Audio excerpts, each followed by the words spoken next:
Yeah, yeah.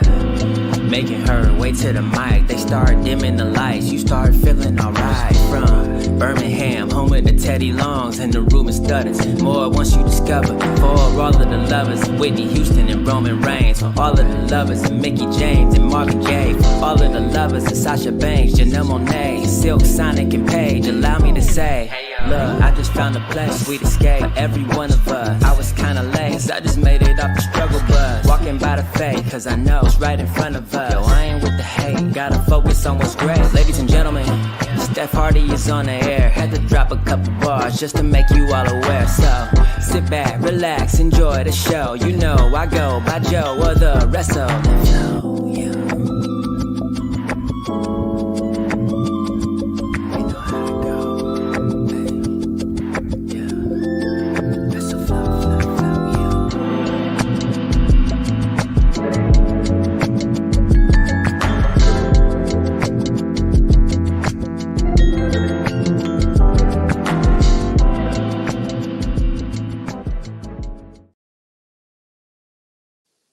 Hey y'all, welcome to a new episode of the Hardy Wrestling Podcast with your girl Stephanie Hardy. Of course, if this isn't your first time listening, thank you for continuing on this journey of pro wrestling and all of its awesomeness with me. And if this is your first time listening and or watching, welcome to the vibe. And I hope that you continue on this journey with me as we talk about the ins and outs of professional wrestling in a chill, positive, and passionate way. I am so happy to be before you on this Friday as we get ready to start the Martin Luther King Jr. Day weekend. Like, it's an amazing weekend where we basically just get a whole extra day to reflect on where we are as a society and also just reflecting on what changes we need to make. But I'm so happy to be before you on tonight.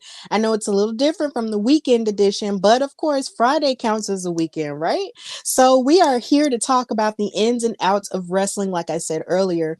And of course, if you are watching on any and all platforms, on YouTube, on Facebook, on Twitter/X, or anywhere else, on Twitch and everywhere else, thank you so much for your support. And also chime in the comments as we get to certain subjects, because there's a lot to talk about in the world of wrestling that happened this week. Welcome to the new episode. Old McTiffy had a farm. And of course, we're going to get to why I named the episode that in a moment. But of course, like I said, chime in the comments for each subject that you feel compelled to comment on. But of course, we're going to start with news and gossip-ish, where we talk about all the latest news and all the latest gossip that took place this week in wrestling. And honey, it was lots of good stuff. But first, we're going to start with the icon Mickie James making a fabulous move for her own career. She is, of course, a wrestling icon in these women's wrestling streets, a multi-time champion who was last seen wrestling in TNA versus Trinity, the current TNA Knockouts champion, who has a match coming up tomorrow at Hard to Kill against Jordan Grace. And of course, Mickie James is one who, even when she's not working in ring, she is always working on stuff outside of the ring. And she was announced as having a new position that will continue to move women's wrestling forward, which is her biggest passion. Now, she has teamed up with Ohio Valley Wrestling in a trailblazing role. They released a statement saying Mickie James, known for her remarkable career and influence in women's wrestling, has teamed up with Ohio Valley Wrestling to serve as creative director and head of female talent, as well as executive producer for all of OVW's wrestling shows. Mickie James is a name synonymous with excellence in the wrestling industry, and we are incredibly excited to be working with her, said lead OVW commentator and producer Brian Kennison. Her experience, talent, and vision will be invaluable in elevating our programming and our women's division to new heights. And of course, they talked about how she brings lots of experience, not only for in-ring stuff, but also, as she broke ground as the executive producer for the Empower pay-per-view that took place in NWA in 2021, and being an executive producer and co-promoter of Starcast Down Under, taking place in Australia in April. So Miss Ma'am is really like getting in there, and she's going to be able to produce certain matches and actually run the female talent in OVW. And there are so many talented women there, such as Shalance Royale and Tiffany Nieves and so many other women. And I am just so excited that she gets to do this and continues to progress her, not only her career, but the careers of others. And I'm just so pumped for that. And I can't wait to see how Empower 2 coalesces itself in April, and I just can't wait to see what else she does next. Mickey James is also, of course, a friend of the podcast because I was happy to interview her at Empower Weekend when I was with another publication, and I was happy to meet her and reconnect with her at Alabama Comic Con 2 years ago, along with Trish Stratus and Lita. So, of course, congratulations to Mickey James, and I just thank her for all of her work and all of her amazingness that she adds and her passion that she adds to women's wrestling as a whole, and just investing in the future. I'm really pumped about what she's going to be doing next. Also in the news, we had Donna Kelsey, who is the mother of football players Travis and Jason Kelsey, popping up at the WWE Performance Center. This was really surprising to me because I have never really heard Travis or Jason mention anything about them loving wrestling. It's like they are very passionate and into the football thing because, of course, Travis plays for, I believe, the Kansas City Chiefs, and Jason plays for the Philadelphia Eagles. You know, I know a little bit about the NFL, but not a whole lot. And their mother has basically become, you know, a celebrity by association in the idea that she supports both of her sons in different teams. And of course, her hobnobbing with Taylor Swift, the pop star who is dating Travis at this point. So yeah, she visited the Performance Center, and it really did, you know, surprise everyone as to why she was there. No one really knows exactly why, but this picture was posted with her and, of course, Hall of Famer Shawn Michaels. So he's running things down there. So I guess they're really open to any visitors that might come. And I'm sure that she might bring some type of virality to the idea that she came to the Performance Center, but it's cool that she did come. So big ups to Mama Kelsey for showing up and popping up in the most unexpected of places. And for all we know, this could mean that Travis and Jason could pop up at WrestleMania this year and just decide to drop in. And considering WrestleMania is in Philadelphia at the Lincoln Financial Center, you know, Jason might pop up. You just never know. And maybe Taylor would pop up. That would be really interesting. But yeah, big ups to Mama Kelsey for having such a championship household. Like, that's just pretty amazing stuff. And yeah, that was cool to see this week. And yeah, of course, if you aren't familiar with their faces, if you're more familiar with the wrestling side of things, this is Travis and Jason. Jason is on the right if you're watching, and Travis is on the left, and they're holding each other's jerseys. So yeah, big ups to them and all of their football success. And yeah, NFL season is winding up. But yeah, this is them holding each other's jerseys. Also in news and gossipish, this entire week we've been seeing the reveal of all of the new TNA World Championships. Now, of course, since Impact is now becoming TNA and they're rebranding with their old initials that they had, you know, years ago before they turned into Impact, they've been slowly and steadily revealing all of their new titles. And lastly, Trinity received her title, the TNA Knockouts Championship, and of course it had the white strap. And then of course you have the other Impact superstars like Chris Bay in the tag team that he's in, ABC, receiving their new tag team titles, and Alex Shelley receiving his X Division title as well. So I thought this was a really amazing thing that's worth talking about because Hard to Kill is tomorrow, like I mentioned earlier, and they're this is basically the first pay-per-view that they're having under the new TNA name. So of course it makes sense that they would reveal these titles to build up hype for their pay-per-view. They have a lot of amazing action, a lot of amazing athletes. So if you have not checked out TNA, I do recommend that you do. I particularly watch TNA for their Knockouts division. because there are just so many women who I love and respect who are on the Knockouts division roster, because of course you have Trinity, who's been the champion since July of last year, and then of course you have the likes of Masha Slamovich, Killer Kelly, Jordan Grace, who I previously mentioned, Tasha Steeles, and of course Deonna Purrazzo was there, but now she's signed with AEW.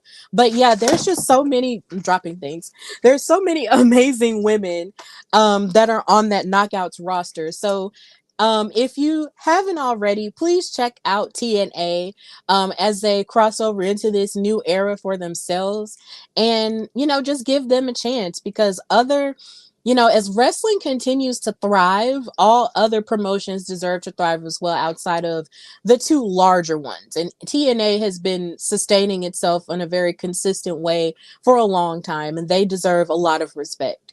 So check out Hard to Kill tomorrow, and just watch those matches and you'll understand what I'm talking about in terms of the action. So those are the titles, and there they are, and they're all pretty gorgeous. So congrats to them for that. And yes, like I mentioned earlier, Trinity will be taking on Jordan Grace for the Knockouts World Championship. And Jordan Grace won that opportunity by winning a Call Your Shot match. I believe that's the name of it, but if that's not the name of it, please correct me if I'm wrong. But yeah, I'm really looking forward to this match because I love both of these ladies so much, and I just can't wait to see, how it turns out. Will Trinity be able to take them into a new era, or can Jordan Grace just upset Trinity and take the title from her that she's held so many different times? Like, it's just really interesting. So yeah, cool stuff. Also in news and gossipish, we have the rumor that Drew McIntyre may or may not be renewing his contract with WWE. Forgive me, I'm off the screen. But yeah, we've heard a rumor that there is no new contract for Drew McIntyre just yet. According to Mike Johnson of PW Insider, it's been reported that there's no word of a deal between the two sides, despite Drew McIntyre's contract expiring in 2024. Now, of course, more recently, what he has done is that he has failed multiple times to win the World Heavyweight Championship from Seth Rollins during the day one broadcast that they had on Raw, and he's been taking all kinds of losses lately. And a lot of people think that because he has not been able to capture any world title gold, or even the IC title gold, that he might be really frustrated and might be on his way out to be the face of a new company that might appreciate him a whole lot more. And storyline wise, of course, that's becoming sort of more of a real thing, because storyline wise, he keeps talking over and over again about the opportunity that he missed out on when he won the WWE championship in front of no audience during the pandemic. And he keeps talking about how he wants to basically recapture that magic for himself. But yet and still, whenever he gets an opportunity, he winds up choking somehow. And for all we know, behind the scenes, because they are so focused on bigging up so many other names, that he really might just fall by the wayside. And even this past Monday, he got in the face of CM Punk and basically, just aired out his frustrations at the idea that someone like CM Punk, who had been gone for 9 years, could just come back and make a big splash, and maybe that's what he would have to do. And of course, CM Punk had words with him, but I do find it funny that his contract has not been renewed, because he was doing pretty good stuff with them, but then at the same time, he might be frustrated because he really did. Once he did get fired from WWE the first time, he went through a metamorphosis where he changed so many aspects of himself to fit a world title man. Like, he did all of that, changed himself, and got to the top of the mountain, but just so happened to get at the top of the mountain during a weird point in history. And that's nobody's fault. Nobody saw a pandemic coming. None of us saw that coming. He didn't see that coming, and all of that. And yes, all of his sacrifices that he made to get to the top are absolutely valid, but at the same time, I just don't want him to sort of feel like, oh, well, nobody cares anymore, or nobody cares about him. Like, no, like, you still have a valid fan base who loves you. It's just not your time to be champion at this point. But, people feel how they want to feel. And hopefully, things can get ironed out and, you know, things can be fixed and he'll be back with WWE. But then if he chooses not to return to WWE and go somewhere else, you know, then maybe he'll have to do that for a season. You know, you just never know. But big ups to Drew McIntyre for keeping going with everything that's been happening and with all the changes that have taken place and just maintaining himself through it all. So yeah. Also in the news, we have the rumor that Camille might be set to sign with WWE. So for those who might not know who Camille is, she is probably one of the longest reigning women's world champions in NWA history. I kid you not. When I went to Empower, which is where this picture is from, when I went to Empower in 2021, she was the NWA women's world champion, and she was fighting against legit Layla Hirsch, who you may have seen on AEW in the past. But she had been champion since ever since then, which was almost like 3 years at this point. And then she finally lost it last year to Kenzie Page. But she really, and she's like this beautiful, statuesque, tall woman. And I just am never over her because she's just so athletic and she's just so beautiful and just so stunning to look at, right? And she also used to work with Nick Aldis, a part of his faction called Strictly Business, with her husband. And I can't remember her husband's name right now, but Camille is definitely a star and somebody you can have your eye on. But it has been reported by PW Insider that Camille is reportedly set to sign to WWE. And they talked about her background. She's a former women's softball player. She made her debut in 2017 and she signed with NWA in 2018. And she held the title for more than a calendar year while also making appearances in AEW in 2021. So yeah, I think WWE would be a perfect place for her to go because there are so many women who she could face off with. Like, can you imagine Camille versus Charlotte when she does heal up? Or a Camille versus Jade Cargill? Or a Camille versus Tiffany Stratton? Like, those matches would be, you know, would set the bar incredibly high for women who are that statuesque and muscular. Even her versus Bianca Belair. Like, it would just be absolutely amazing. So I hope that this is true and we do get to see her on more of a main stage, on a mainstream stage, because a lot of people felt that, you know, a lot of folks didn't know who Camille was because of NWA and them having sort of shaky programming, well, not shaky programming, but just not being able to see them on various platforms and stuff. And then with the management that has been, you know, critiqued a whole lot. So hopefully, you know, Camille can go somewhere that actually has a machine behind her that's willing to help her succeed. And I'm really happy for that because that only sets women's wrestling forward a whole lot more. So big ups to Camille if that's true. But even if it's not true and you wind up somewhere else, that's still cool too. So yeah. Also in news and gossipish, there is speculation that Julia, the current New Japan Strong Women's Champion, is not pleased with her WWE interest leaking out. So Fightful Select reported that the soon-to-be free agent appeared to not be thrilled with reports of her interest in WWE. And of course, her contract with New Japan ends at the beginning of April, and there is supposedly a bidding war to bring her stateside, and you know, no one exactly knows if she is truly interested in WWE or if she could go to AEW, where a lot of Joshi women's wrestlers tend to go, like Hikaru Shida or Riho or even Maki Ito in the past. So apparently she might not be as happy with the fact that her interest has been displayed out there, but a lot of people online have been really excited about the idea of her coming over to WWE and starting in NXT. Some people didn't like the idea of NXT because they felt like, oh, we'll just put her up on the main roster. But I feel that putting her in NXT is a pretty solid choice because people can become more familiar with her. And then once you do bring her up, it won't be such a shock, especially now with Triple H being in charge and them, you know, trickling NXT people in different shows like Raw and SmackDown, like tonight when we saw Carmelo Hayes on SmackDown, and of course in the tournament for the United States title as well. So Julia, whatever she decides to do, I'm excited to see what happens next with her. And I'm also wondering, like, who could very well beat her for that New Japan Strong Women's Championship? A part of me was hoping that maybe Mercedes Moné would stage a comeback in New Japan and actually take that title from her because of the fact that she was fighting in the finals for that title versus Willow Nightingale, but then her injury didn't allow for her to win. So I was hoping she would come back and challenge Julia one more time, but I don't know if that's going to happen. Like, no one truly knows what's going to happen with Mercedes Moné. But in terms of Julia, I just wonder who's going to ultimately be that person to take that title off of her. We just got to wait and see. But yeah, that's the latest of what's going on with Julia and her soon to be free agency.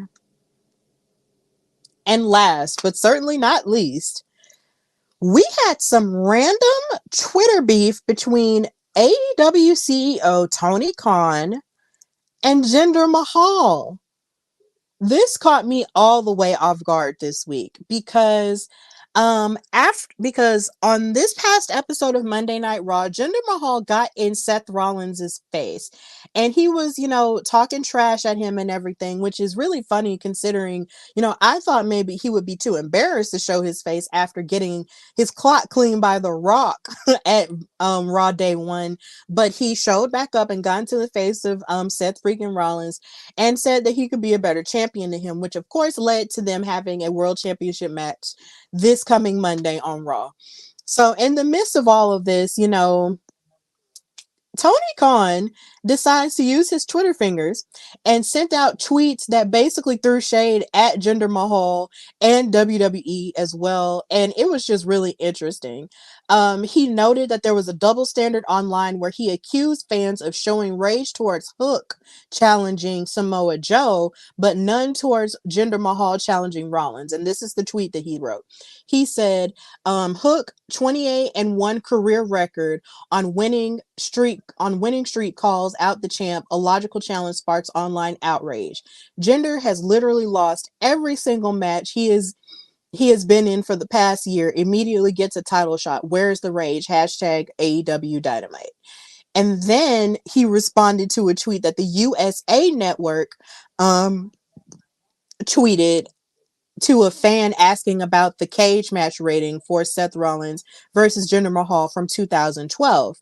And then Tony Khan replied, a moral victory for USA is one win more than their world title challenger Jinder Mahal has in the past 364 days, because it's been literally a full year since he won a match. You really put AEW in our place, getting Jinder Mahal in a big match on your TV show. Do it more often.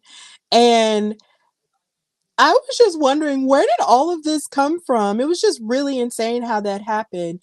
But in the midst of all of this, a lot of people on social media were talking and giving praise to Jinder Mahal for the quality of work that he puts in and has put in, during his tenure in WWE. Like, he has really been consistent. And then, of course, he was released, I believe, and then he was brought back. And once he was brought back, he really, had a work ethic. He lifted weights, he got bigger, which led to him, of course, surprising us all by becoming the WWE champion during the SmackDown Live era. And a lot of people want to think of that as a blip in the system, but that is very valid. Like, he is a former WWE champion. Even though a lot of people saw him as like a jobber once upon a time, like, you can't deny that his work ethic was there. And I did appreciate seeing a lot of wrestlers, from both sides talking about all kinds of good things that they've, heard from Jinder Mahal and how Jinder Mahal has treated them and helped them in their careers. And I thought that was a really nice response in comparison to the craziness that was going on social media from Tony Khan. And it's just insane. But Sanaya, thank you for watching on X, saying, which was crazy because a lot of WWE fans have no idea who Hook is. They know Taz, but not him, LOL. And yeah, for those who are listening, or who are watching right now, if you don't know who Hook is the FTW champion in AEW, and he is the son of the legendary Taz, who was an amazing pioneer in ECW, as well as he is now a commentator for AEW, but was a commentator in the past with WWE alongside Michael Cole, who I really think is a very underrated duo in commentary, but we're not going to get into that today. But yeah, Hook is his son. And the idea that he just, drug Hook into this randomly, and you decided to bring up what WWE is doing in, in comparison to what AEW is doing, it's just really interesting for a CEO. Mind you, I have never in my life really run a company on the grander scale of an AEW or anything like that. I've never ran a TV show. This podcast is really the only thing I've ever run. But the one thing that I do, um, the one thing that I try my best not to do is go back and forth with people on Twitter, because it can be a very dangerous and toxic place. The only time I have ever put anybody on blast on Twitter/X was when I had all that stuff going on with that article that was on Women's Wrestling Talk's website, and they put someone else's name on it instead of mine. That's the only time I've ever done anything like that. Otherwise, I just try my best to either live tweet while a show is on, or just tweet about anything else that I have going on in terms of wrestling and stuff like that. Like, I try my best to just stay out of arguments and stay out of mess, because people have a tendency to live and die on that. And it's just like, I just don't have time for that sort of negativity. And if you're running something, that is on the level of an AEW, you should really focus on that and focus on, the talent that you do have, instead of, I mean, if you're going to watch the competition, watch them, but don't put them on blast and talk about the things that they're doing wrong when your company is still relatively new and still trying to find itself. Like, don't, that was just a little bit weird for me. I was just, it's weird, but at the same time, we've come to expect it from him. He's very outspoken on Twitter when it comes to certain things and certain people, but it was just a lot. But I'm glad that people surrounded Jinder Mahal with support and love, and even surrounded Hook with support, because they just be trying to go to work and do what they love to do all the time, and they just get brought into so much mess at the most random of times. But either way, this happened, and it was just really crazy, and I just wanted to talk about it a bit because I just thought it was really bizarre. But hopefully, we can move past crazy stuff on Twitter and actually have more of a positive vibe when it comes to wrestling Twitter and stuff like that. So that's all for news and gossipish. And now we're going to move into what I liked in wrestling this week. And there was a lot that I did like in wrestling this week, but then there was stuff that I also didn't necessarily like either. So I'm going to discuss it in this segment right here. So WWE on A&E made their announcement talking about the new programming that they're going to have in their new seasons with their show WWE Rivals and their show WWE Biography Legends, or Biography WWE Legends, forgive me. And they had announced that Roman Reigns is getting a Legends episode, and so many other men are getting episodes, as well as male-centered rivalries were getting episodes on the Rivals show. And of course, Freddie Prinze Jr. is coming back to sort of host the panel where they're talking about these rivalries and stuff like that. But the thing that disappointed me in this lineup is the fact that there were no women stories in here. Now, when I posted about it and when I tweeted about it, there were a lot of people, there were some people who agreed with me, and then there were other people who low-key wanted to gaslight me and be all like, but in the last couple seasons they had China and they had Trish and Lita and they did da da da da. And yeah, that is true, but if you're going to remain consistent with the men and their stories, why not stay consistent with the women and their rivalries and their um matches as well? Like, why is the first iteration of this new season all male? Like, why is it that? And there were some people who were telling me, well, which ones would you do? And I said, well, I mean, honestly, you could even do Bianca versus Becky, because that was one of the hottest women's rivalries of the past couple of years, considering Becky came back and, beat Bianca for the title in 26 seconds. And that was a whole thing which led up to them fighting at WrestleMania. Like, you could have talked about that. I mean, in a weird, like, there's so many things that you could talk about when it comes to the women. And I really felt like they dropped the ball in the beginning half of this season, not having women stories in there. Like, you could have talked about Jacqueline when it comes to biography WWE legends, because not that many people know the full depth of her story. Like, there are just so many things that you could have done. I mean, you could have even talked about Stacy Keibler and her story, because she's a more recent Hall of Famer. So why don't you talk about her? So, or you could have even talked about Jazz somehow. But either way, I just find it strange that there was no women's episodes announced for WWE on A&E, which is starting, I believe, either next month. Yeah, next month. And I hope somewhere down the line, if they do have more new episodes after this chunk, that there will be others that are female centered.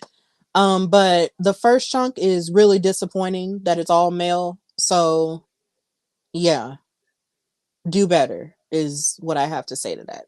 Just do better. So yeah, that's one thing I didn't like hearing in wrestling this week. So another thing that I did like in wrestling this week, in terms of Raw on Monday, I liked that Team KC Squared, that's Kaden Carter and Katana Chance, retained their women's tag team titles against Chelsea Green and Piper Niven. And something that I really enjoyed this match, because these women were really giving it to each other in terms of their different offenses. There were so many moments where I thought for sure that Chelsea and Piper could have retained, because oh my god, they really could have in certain aspects. And there were certain moves that Team KC Square were hitting on them that Piper and Chelsea were kicking out of, and it became like it was a well-timed, match, and they gave them time to really cook, and I really enjoyed that. But I am so happy that Team KC Squared retained. And then there's the underlying story of Chelsea and Piper having miscommunication to the point to where they could possibly break up at some point. That was interesting to me, because Chelsea was talking to Piper as if she was the main one who did stuff wrong, and I was just like, oh, that's interesting. So we just got to see what's going to happen next. But I am so happy that Kaden and Katana retained. Like, those are my girls. So I'm glad that they're still champions, because they deserve a long run with those.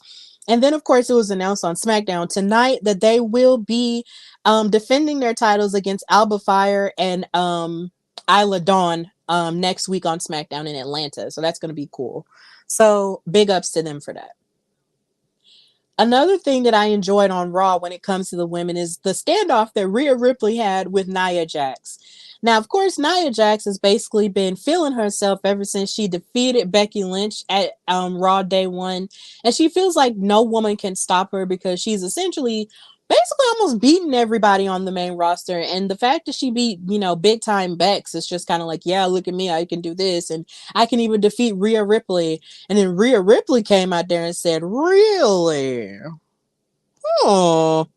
And just them standing off with each other and talking back and forth with each other was just really good. So I was just like, okay, girls, if there's ever a one-on-one between those two, if it's happening at the Royal Rumble or maybe not, I think Nia declared herself for the Rumble. I believe that that could be a good match going into it, but I really feel like if she's declared herself for the Royal Rumble, they're going to find a creative way to eliminate her and just get her out of the way, because of course she's the biggest threat. So, but them having that standoff was just really cool stuff, and I wish I had a better picture of it, but you do what you can. Eric, thank you for watching on YouTube, saying love to see Nia and Rhea in the future. Absolutely, I'd love to see it, because of course the last time they fought, it was in a fatal 5-way at Crown Jewel, and of course Rhea was victorious. But them one-on-one would be some pretty sick stuff. So yeah. Now, in terms of the men on Raw, I did absolutely enjoy watching Otis and Ivar fight each other, because they proved that just because you are of a stockier and bigger build doesn't mean that you cannot be athletic. Because Ivar hitting a cartwheel and then hitting a clothesline onto Otis was just pretty sick stuff. And him, of course, jumping off of the rope onto Otis was just really cool. And I'm just like, I need these two to fight every week if they're going to give me all of this agility. And it's just like, I feel like we are definitely moving out of the era where wrestlers have to look a certain specific way in order to be successful. Like, you can look like an ordinary person and still be as athletic as you want to be. And I'm glad that Otis and Ivar serve as this representation. It's really cool. I enjoyed this match. If you haven't watched this match, please go back and watch it. Like, these big dudes, of course, gave you the big meaty men slapping meat vibe, but they were definitely doing some agile stuff. So go back and watch that match because it's very enjoyable. And of course, I have to talk about R-Truth and his Judgment Day segment. Like, he is leaning fully into being a part of the Judgment Day family and trying to kick JD McDonough out. And it's so extreme that at this point, he actually did like a whole segment where he was talking about how when he was a baby, he told the doctor that he was going to be a part of the Judgment Day. Mind you, Judgment Day did not exist as an entity back then. And I'm more than sure some of the original members of Judgment Day probably weren't even born back then. But this is his version of the story and he's sticking to it. So he inserted himself in all of these different pictures of the Judgment Day, especially this one right here where they're looking like a whole family dressed up in like matching clothes, looking like they're at the store taking pictures like back in the day. Like, this is a picture of him as an AI picture, mind you, of him as a baby with the other members of the Judgment Day as babies. Like, it just got really crazy and obsessive from there, and it was just hysterical as F. And he's really like hell-bent on kicking JD McDonough out, and it is just so funny. But the truth is, like, R-Truth won that match, so he's a part of the Judgment Day. So I wish that Rhea and Damian would just let him in and just don't don't fight it anymore. Because if R-Truth thinks you guys are cool and everything, just let him in. Let him be a part of it. Add him to the merchandise like they've already done. And just let the fun just happen. Like, I really feel like they need to relax sometimes. And R-Truth is definitely a part of it. Like, even in the segment, after the segment went off and the Judgment Day was watching it on their big booty small TV, they were you can see Damien trying to fight, smiling about it. And I was just like, oh my God. It's just the greatest thing. I feel like R-Truth coming back last year was one of the best things that's happened in a while. Because he is just a hoot. He's a hoot and a half. And I know a few weeks ago I was saying that I kind of wanted R-Truth and Damian Priest to fight and feud with each other because I wanted to see a more serious side to R-Truth. His silly side is still very enjoyable as well. So I'm just going to relax on that and just let it be what it's going to be. But yeah, it was just really enjoyable. And this picture was actually my favorite picture because this was sort of like the Judgment Day recreating, I guess it's the cover of a Beatles album. And of course R-Truth photoshopped himself behind Damien, and it was just the funniest thing on the planet. But yeah, R-Truth is a hoot and he just doesn't need to change ever. And I mean ever. Now, this part of Raw hit me in a very dark way because Ludwig Kaiser has been acting up. And since Giovanni Vinci got injured in that tag team match that Kofi and Jay had with the both of them, Ludwig decided he, was gunning for a head. And so he was like, since Kofi took Giovanni's head, I'm going to take Kofi's head.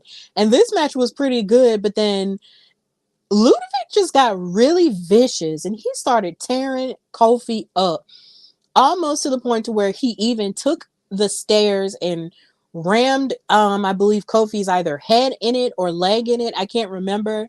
And then he even threw threw one of the commentators' chairs at him, and he hurt him really bad. And this really just like made me sad, because I am one of those people who's just sort of manifesting bigger things for Kofi Kingston. I feel that he should definitely be in line for a world heavyweight title opportunity, but this really, knocked me backwards, and it broke my heart because I love Kofi so much, and just watching him get beat up like this without having anybody come out and help him, like Jay or someone else, just really broke my heart. And then Xavier hasn't been there, and of course, we don't know the status of Big E at this point. So Kofi is just out here by himself, getting beat up with no friends. And I'm just like, dang, it's just really sad. Like, I really hate this for Kofi, but I'm hoping that he is able to rebound from this in a matter of 2 weeks, because it is assumed that he would be in the Royal Rumble, because they always big up his spots. But at the same time, I don't know, but Kofi's got to get some friends. And he also has to get some gear too, because I don't know where his other gear went. But yeah, I'm really sad. Like, watching him get beat up like that just really broke my heart in a big way. So I hope Kofi heals up and gets his revenge on Ludwig Kaiser, because hello, get your vengeance, King. But yeah, that was sad. So moving into the NXT side of things, this episode of NXT was fire in terms of the women. But then again, the women are always firing on all cylinders in NXT. That's never changed. So when it came to the show starting, it started with Blair Davenport and Nikita Lyons fighting. And it started with them fighting in the parking lot, first of all.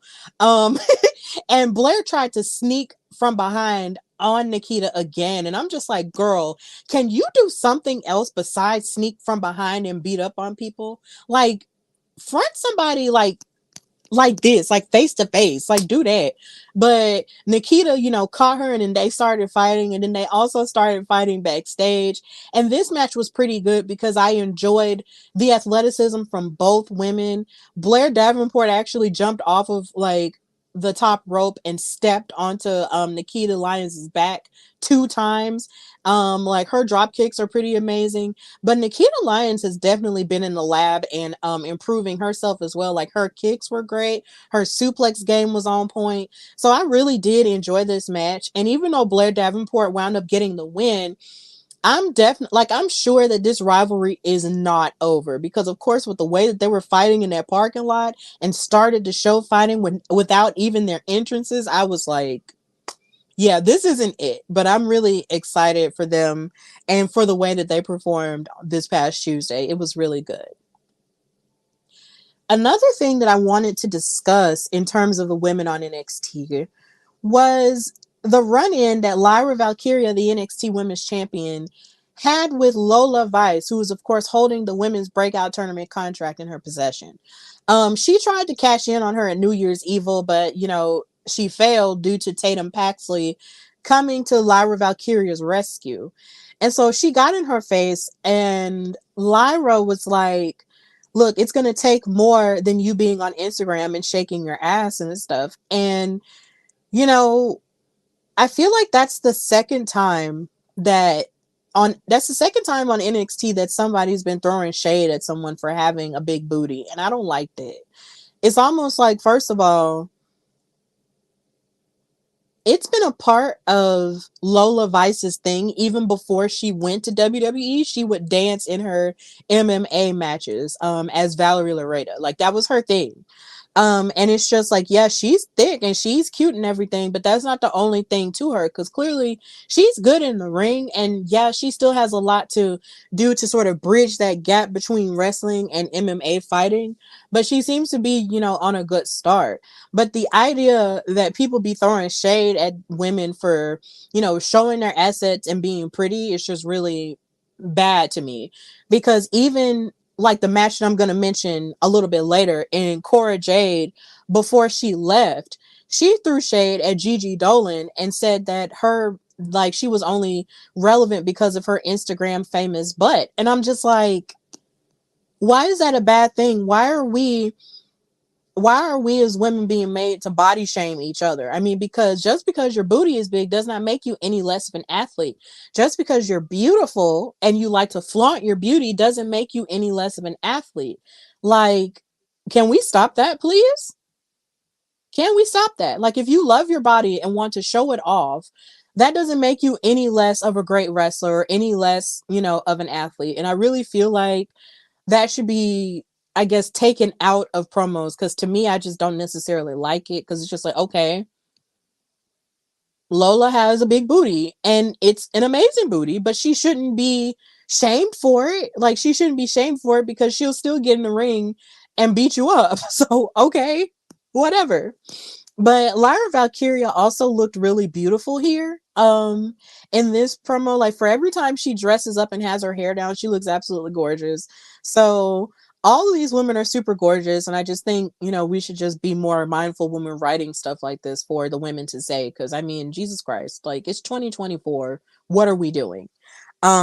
We should be supporting each other and loving each other and not throwing shade at each other for our looks and our body parts. So let's just stop that. Yeah. Another thing that I absolutely enjoyed, which was hence the name of the episode, was Tiffany Stratton having to be a ranch hand for Fallon Henley because of the match that she lost to Fallon at New Year's Evil. So she, on this episode of NXT, she went on the farm. And when I tell you, this was the funniest thing this whole week to me. It just was, because Fallon was just like, okay, is she going to show up? And of course, Tiffany shows up, but she has on this pink fur, a bikini top, a cowgirl hat that's pink and sparkly, and a skirt, and some high heel boots. And I'm just like, are you aware of what you're going to be doing on this farm, ma'am? Like, your dogs are going to be barking when you get through on this farm. And she was just like, I'm not touching that. I'm not doing this. I'm not doing this. I'm not doing this. But this whole segment was just so hysterical that I literally felt like I needed to see 2 more weeks of Tiffany on the farm, because watching her struggle to, like, scoop up horse poop into, like, a wagon, or like putting water in a bucket and all of that, just like holding the hose away from her, like, ew, what is this? Like, it was just so funny. And watching her struggle to walk in the heels, it was just like, oh my God, girl, what? It was the funniest thing to me this week. And then, to make matters worse, she had to, like, wash the horse because, he had done his business. The horse did its business. And Fallon was like, yeah, you got to go clean the horse now. And she was just like, ew, what do you mean? And she was cleaning the horse and struggling. She bumped her head on a saddle. She had to brush the horse and everything. And she was just, like, grossed out the entire time. Mind you, she kept her heels on. It was just so funny, and I just enjoyed it. And then afterwards, just like, she lost her hat, she was just dirty, as you can see. Like, it was just like the craziest thing I'd ever seen in my life, and I just laughed so hard. I just need more of Tiffany on the farm. And I know they had it separated in 3 parts throughout the 2 hours that NXT was on, but there has to be a way we got to get her back on the farm. It has to be, because it was just the funniest thing ever. And then she even tripped on some poop that she forgot to scoop up and fell in the bath. And I was just like, she fell in the water. It was just so funny. And I'm just like, I love it. I loved it. I did not think, I did not expect this to be as funny and as enjoyable as it wound up being, but it really was. So big ups to Tiffany Stratton for getting through her day on the farm, and big ups to Fallon Henley for dealing with her whining the whole time.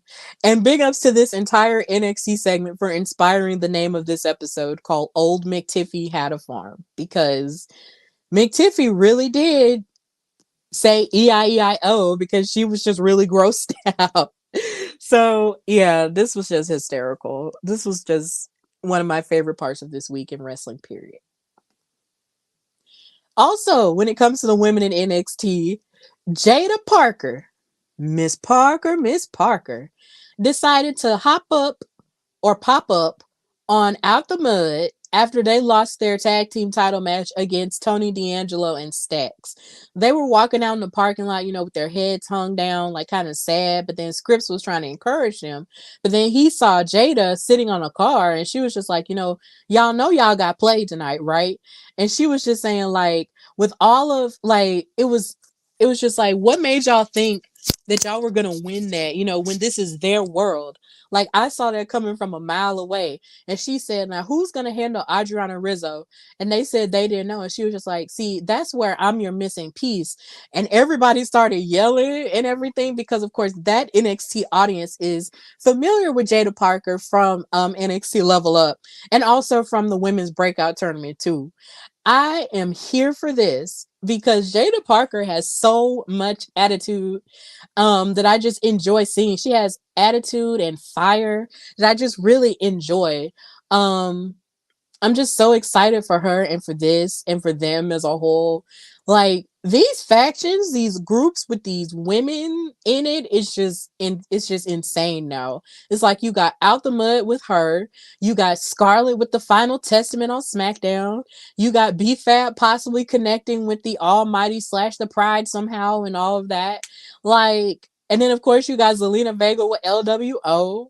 Like, it's just all kinds of cool stuff going on, and I'm just really happy that these women are becoming tent poles in these factions, and not just, lookers and stuff like that. Like, we have really evolved and I'm so happy about it. Najaquin is saying it's so hood-tastic. Oh yeah. It's very hood-tastic, but I like it. I like it a lot. I love it. So yeah, it's great. Now, this is where I gotta talk seriously about my girl, Gigi Dolan. Now, I don't understand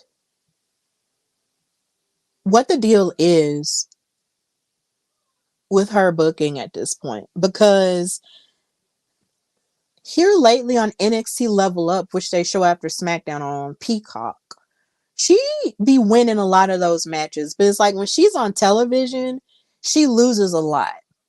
And it made me sad that she lost this match against Cora Jade via Cora cheating and grabbing the ref's pocket and, messing up Gigi Driver. And I feel like for someone who was a part of one of the most amazing tag teams in terms of Toxic Attraction and the faction along with Mandy Sachs / Mandy Rose and JC Jane, they're just not giving her a whole lot to chew on. And then it bothers me because she'll go online on Instagram and post these amazing vignettes and these amazing promos that sort of give some darkness to her character or something amazing that you could possibly show on television, but they don't do it. And it's almost like there's really no direction for her. And it frustrates me because she's someone who has definitely improved over the last few months.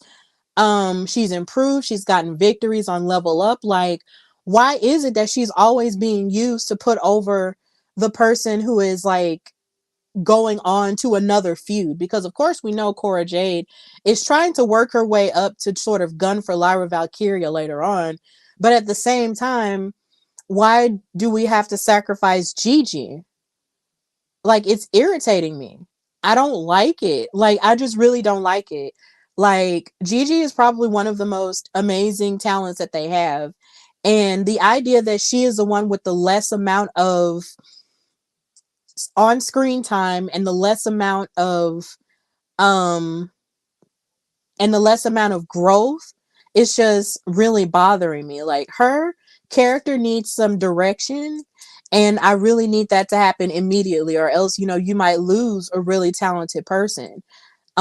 She's really passionate about this business. She's overcome a whole lot to make her dreams come true.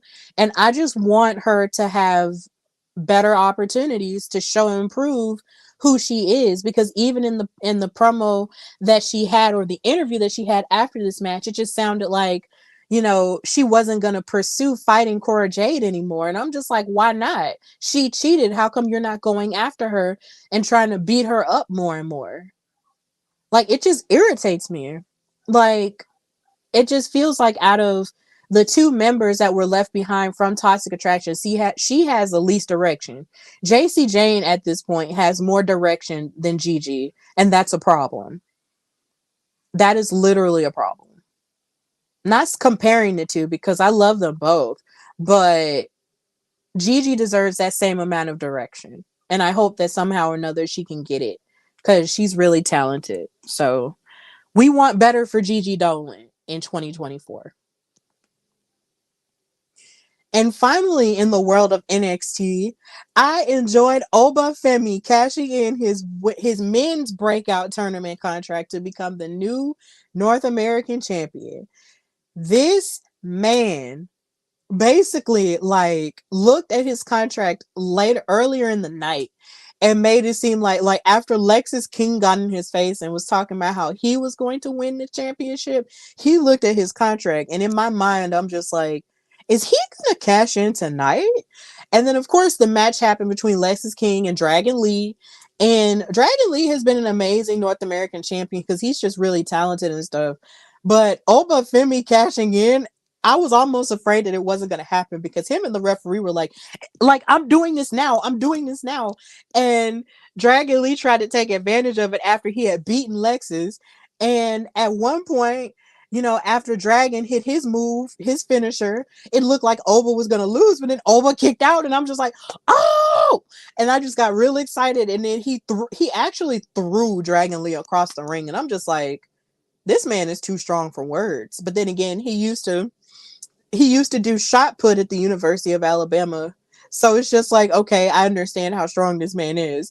And so he hit his move and slammed him. And for the 1-2-3, he's the champion now. This man is 22 years old.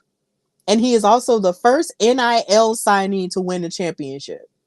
Like, this was amazing. Like, I was just so happy for him because he's so young and, he's really talented, and it's just abundantly clear they have a lot of faith in him. So I'm really excited to see him hold gold this early in his wrestling career. Like, he just has an aura about him that just gives, I'm here about my business, and I like it.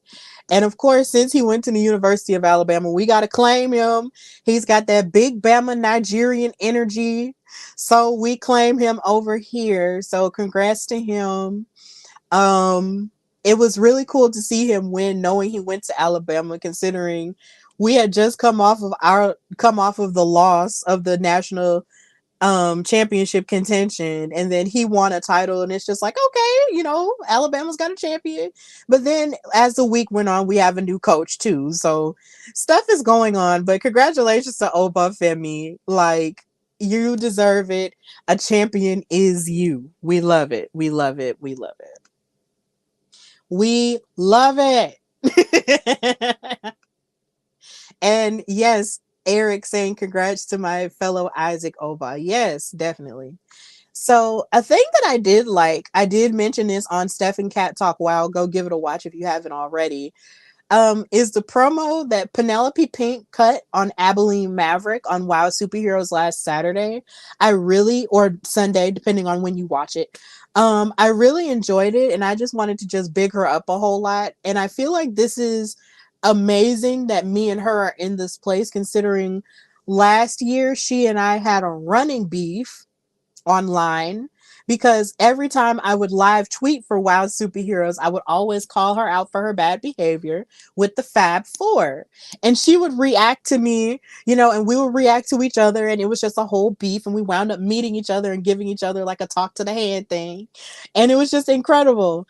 But now I'm at the point where I actually respect Penelope Pink, and I just didn't think we would be here. But this is where we're at. And even she said on Instagram that hell has frozen over. And I guess in that regard, it has.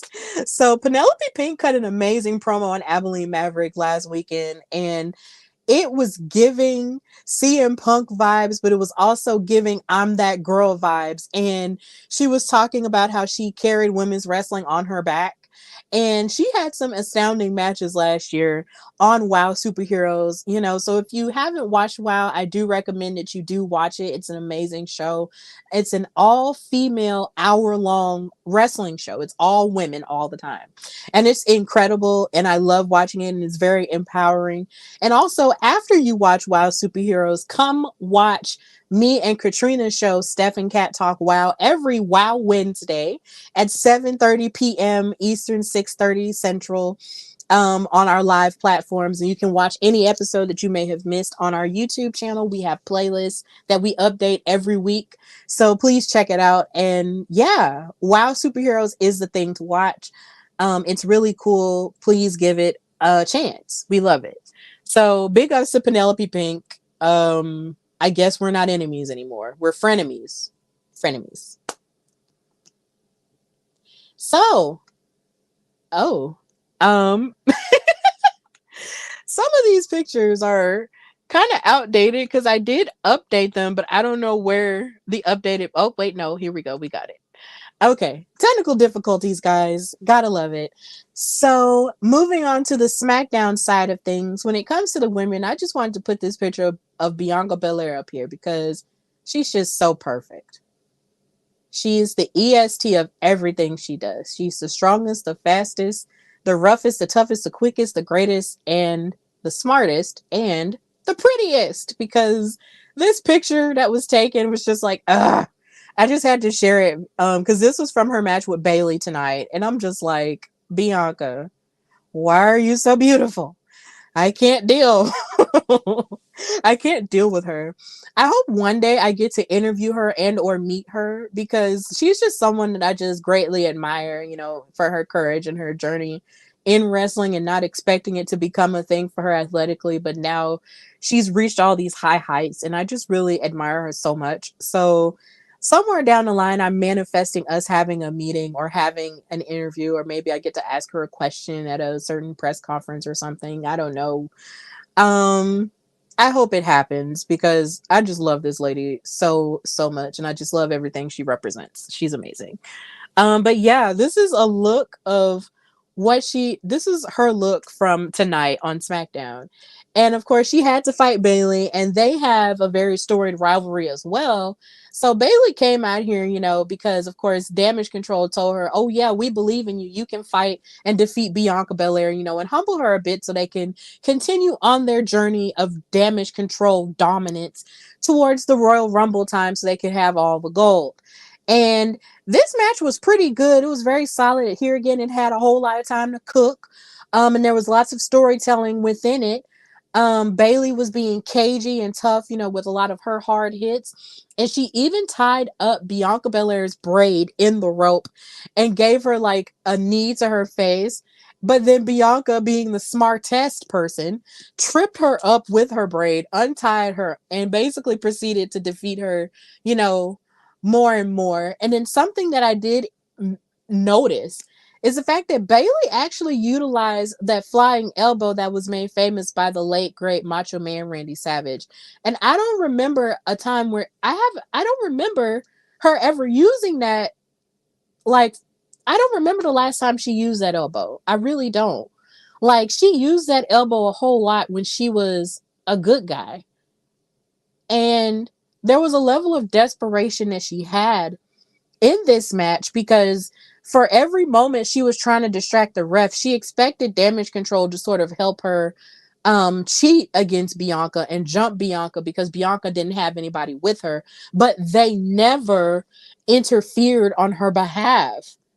It was crazy. It was almost like they were just standing there not knowing how they normally do. And I was just like, ooh. It was like they were making Bayley the workhorse of Damage Control again, kind of the same way that she was at Survivor Series when she was taking a bullet for everybody else in that War Games match. It was just crazy to watch Bayley ask for help all that time and be distracted by them and they're not helping all that time, and how that basically fed into her losing to Bianca. And Bianca was just so weirded out by it that she just didn't know what to say. And then of course backstage when Bayley asked them about it, Dakota, you know, was still trying to encourage her But the rest of the members of Damage Control did not look interested at all. They look completely disinterested. Like Io was over it. Kyrie and Oscar were like, whatever. Dakota was still trying to keep her in, but the rest of them, they did not give two F's, and it was bad. Bailey looked absolutely discouraged after that. And I was like, girl, blink twice if you're in danger. It's over with. Like, I really feel like it's gonna be over with. At one point, it looked like they were gonna come back, but nope, it doesn't look like it's gonna be that way. You hate to see it, but that's what's happening. It's crazy. So yeah, another thing that I enjoyed in wrestling this week as a whole was just the presence of Zelina Vega. Zelina Vega came out with her LWO family, Cruz del Toro and Joaquin Wilde in their match against Angel and Humberto, who came out with Santos Escobar. And this match was fantastic, but I just wanted to focus on Zelina Vega for a moment because this week on the bump, she got into it with Nick Aldis, who was saying that he felt like she needed to work for more of her opportunities, and saying that he wasn't entirely, I guess, impressed by her somehow. And she got fired up on social media and gave him what for. And I thought that was insane, but I loved it because Zelina just deserves more. She works so hard. She is an ambassador for other fandoms such as anime and video games and such when it comes to stuff from WWE. And then of course you have her real life story of what she survived with her and her family, dealing with the loss of her father. And I just feel like she's an amazing manager and she's an amazing wrestler. So I really feel like she deserves the right type of opportunity to be in line for a women's title. Like, I am of the notion that if she does not win the Royal Rumble, she should win Money in the Bank. Like, she should absolutely win Money in the Bank and be able to cash in on whoever's the champion, because she definitely deserves a singles title. Like, since she's been back in WWE, she has only won, the women's tag team championships with Carmella, and she has only been a Queen's Crown tournament winner, which is a tournament that they have not continued, hereby talking more about inconsistency with women. She's the first and only Queen of the Ring. So honestly, and then with that moment that she had at Backlash last year, like, that was amazing. And she challenged Rhea and gave her, a good showing, even though she did not win. But honestly, if this means that Zelina has to work and we see her more in the ring on SmackDown, then I'm definitely here for it. And I just want her to be Miss Money in the Bank so she can hold a singles title. It's been past time for her to have a singles title.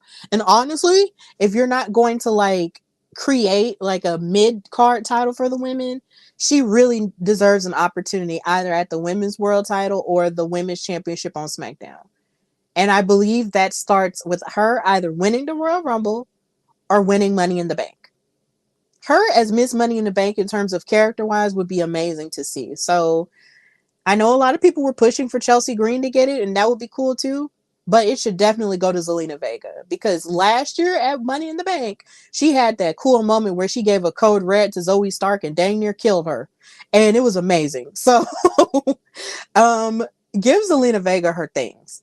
That's all I have to say about that. Give the Queen from Queens a chance. Give her a chance, please.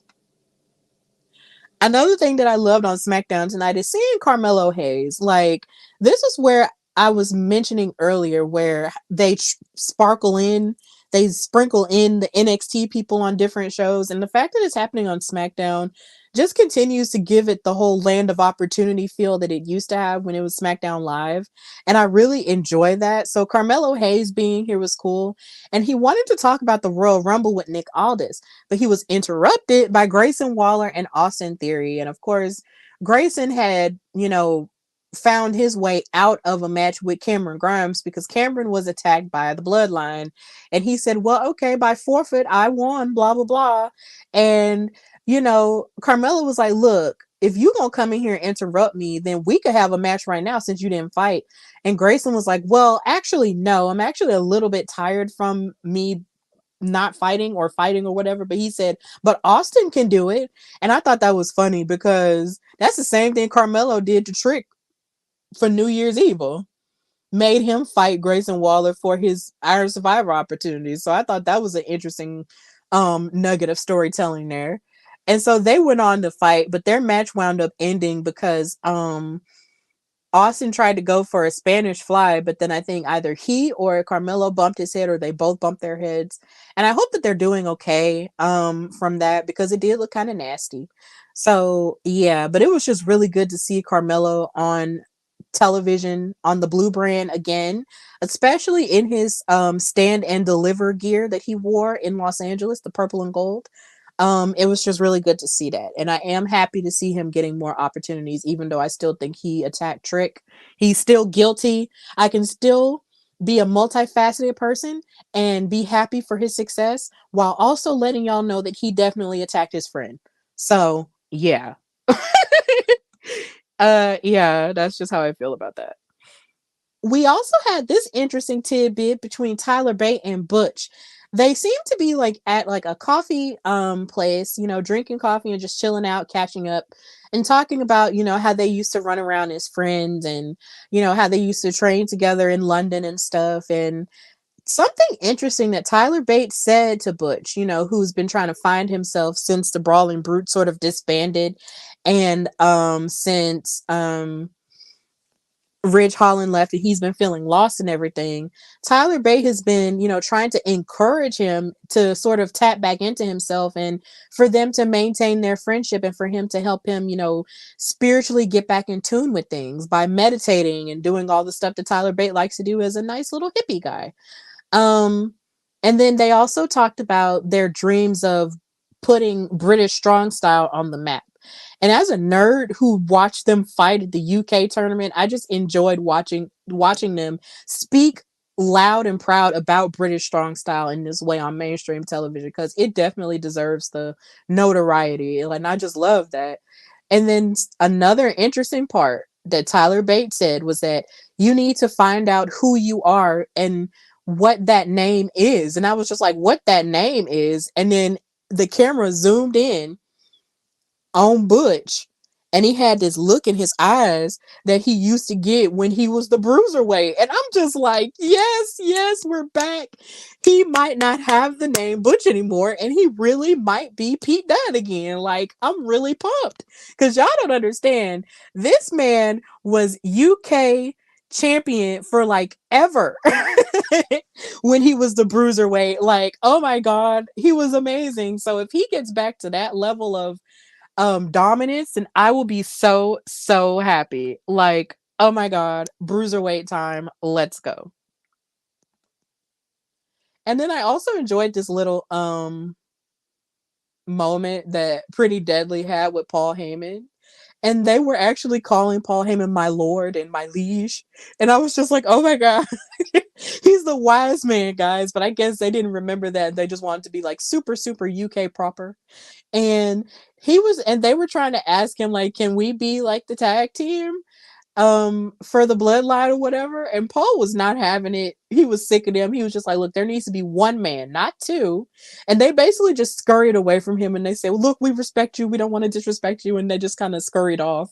But Paul Heyman was looking like mad stressed all night to try to find a new member, well, not really a new member, but just someone to fight side by side with Jimmy and Solo. And just seeing them be a part of it was just really hysterical for me. So, yeah, never change. Never change. Pretty Deadly. Never change. JD watching on Twitch. Thank you for watching. He's saying forever Butch, no shaking it off now. That's what you say, but we did see Max Dupree turn back into LA Knight. So I'm just saying, we did see that happen. We did see that happen. So if Butch becomes Pete Dunne again, hey, it's a part of the game. It's a part of the game. He's saying, okay, true. Yep. It's just a part of the game. Okay. And we're gonna embrace it and go with it. So y'all, we really might be getting Nick Aldis versus Roman Reigns. We really might be getting Nick Aldis versus Roman Reigns because, of course, like I mentioned earlier, Jimmy and Solo jumped Cameron Grimes and interrupted the match that was supposed to take place between him and Grayson Waller. And they did it because they wanted to prove that they run SmackDown. So Nick Aldis came out there. Of course, he's a general manager. So he comes out there and he basically tells him, look, you can't just be acting like you run this show because I'm the one who runs the show. And he initially made the tag team match that was the main event to be Roman versus Jimmy. Well, no, not versus. Roman and Jimmy and Solo versus LA Knight, Randy Orton, and AJ Styles. But then Paul was like, you know that Roman Reigns is not here. And so Nick Aldis got in his face and got the microphone and said, look, okay, so since Roman ain't here and he couldn't show up or couldn't be bothered to show up, you got to find another partner. And Paul struggled to find a partner, like I mentioned earlier.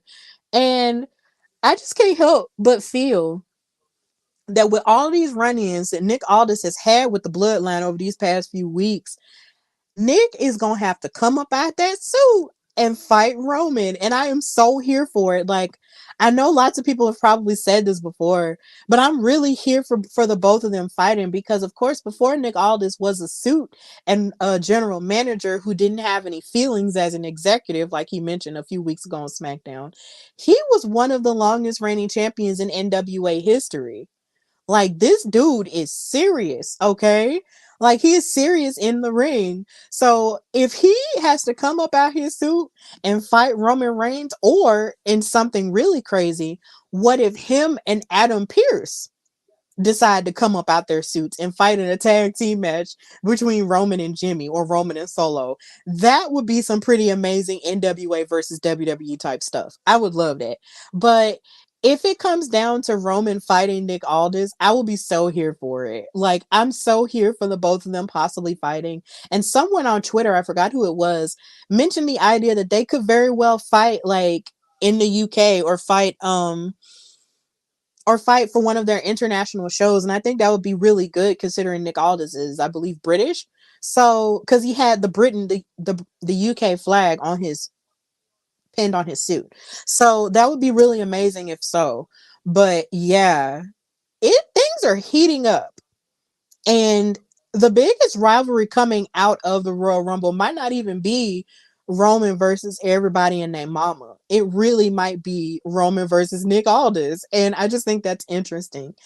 That is possibly what's cooking. Now, if not, of course, we just have to deal with it. But I just really feel like there's a reason why they're showing this much aggression towards somebody in charge, because they weren't even showing this much aggression towards Adam.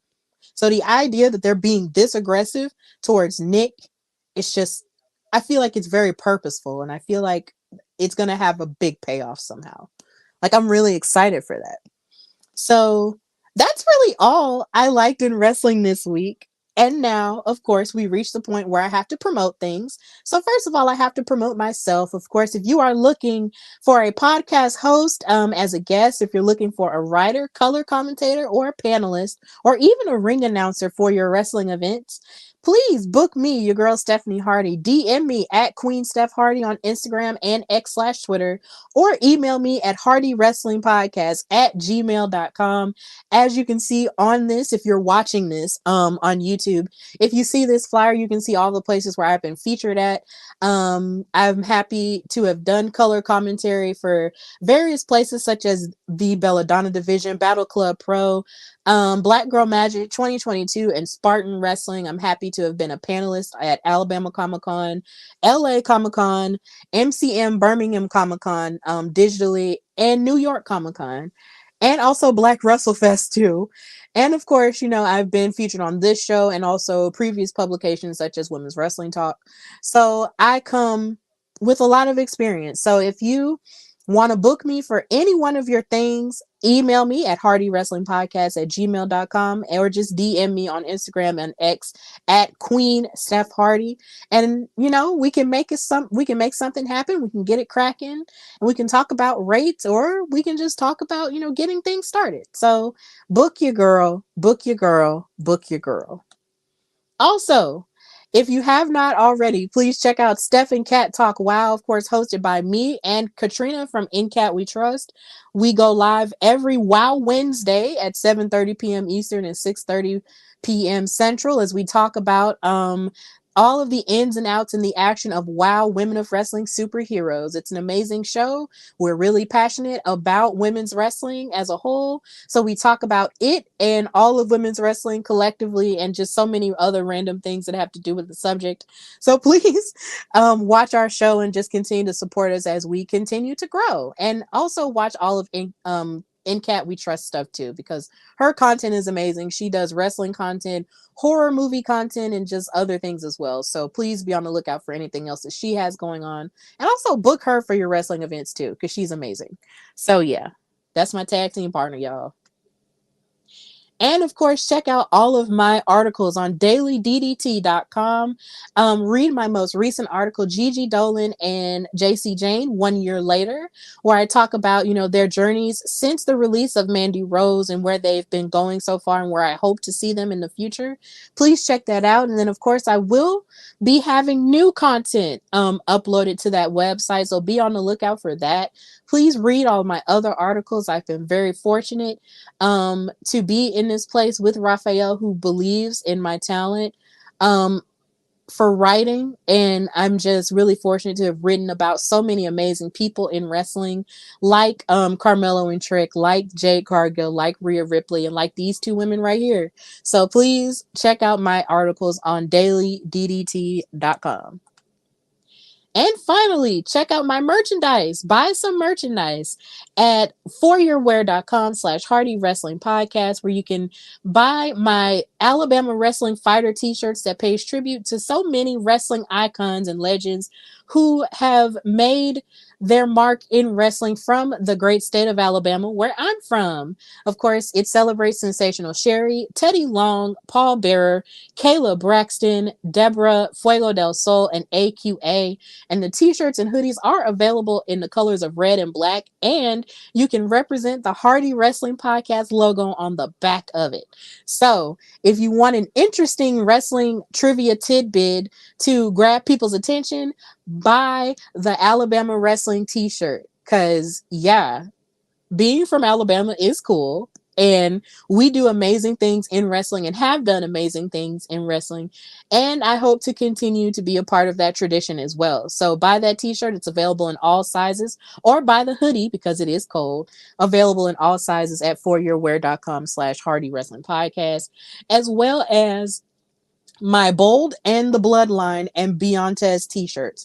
Of course, next month is the premiere of the Hulu reality series highlighting Bianca and Montez's love story during WrestleMania week. So please, if you want to celebrate their love story, you can buy this t-shirt in all sizes at For Your Wear, as well as the Bold and the Bloodline t-shirt, celebrating the craziest storyline in all of professional wrestling. Buy those t-shirts in all sizes at foryourwear.com/Hardy Wrestling Podcast. So this has been an amazing show. I'm really glad that a lot of you guys tapped in on a Friday night. And I hope you guys have an amazing and safe Martin Luther King Jr. Day weekend. There are things that are happening for me in a really great way and turning around in a really positive manner. So I'm really grateful for those who are close to me, who have been giving me support and positive energy. Thank you guys so much.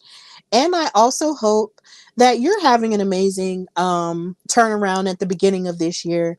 And even though it might start off relatively slow and it might not be happening super fast for you, the way that it seems like it's happening for someone else, please know that slow progress is better than no progress.